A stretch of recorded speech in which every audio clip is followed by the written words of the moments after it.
Hi guys, welcome back to my vlog. So for today's vlog is all about cooking time.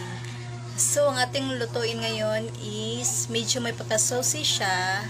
Then ang budget lang nito is only 100 pesos. So let's start.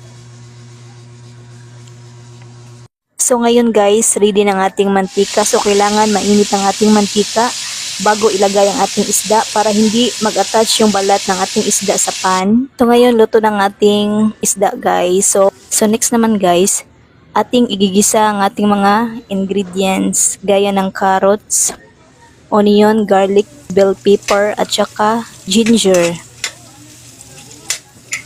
So next, ang nilagay ko pala nito guys na other ingredients is ketchup, water, vinegar, white sugar at saka cornstarch. So ngayon guys, ilalagay na natin ang ating mga napritong isda. So haluin lang natin siya guys ng dahan-dahan. So ito na guys ang ating isdang escabeche. So ngayon guys, itry natin sa kanin. Kuha tayo ng kanin. Lagyan natin ng sauce. I-try natin kung masarap ba. Kuha tayo isa.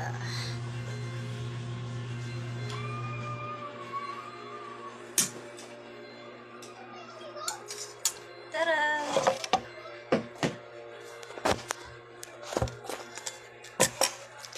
Let's try.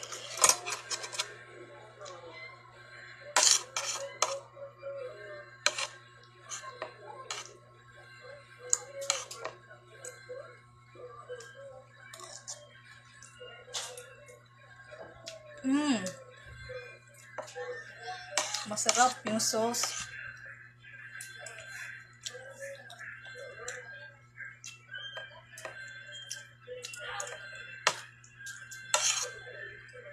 Good job.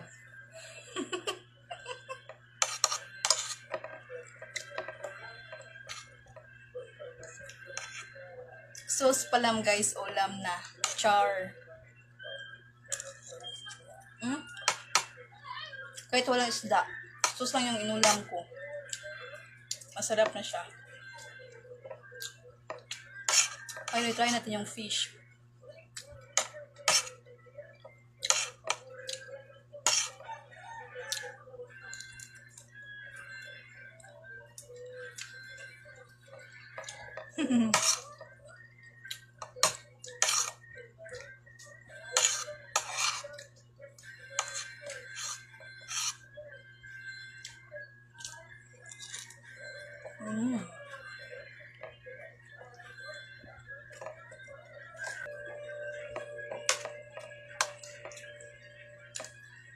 So that's all for today's video guys. Thanks for watching.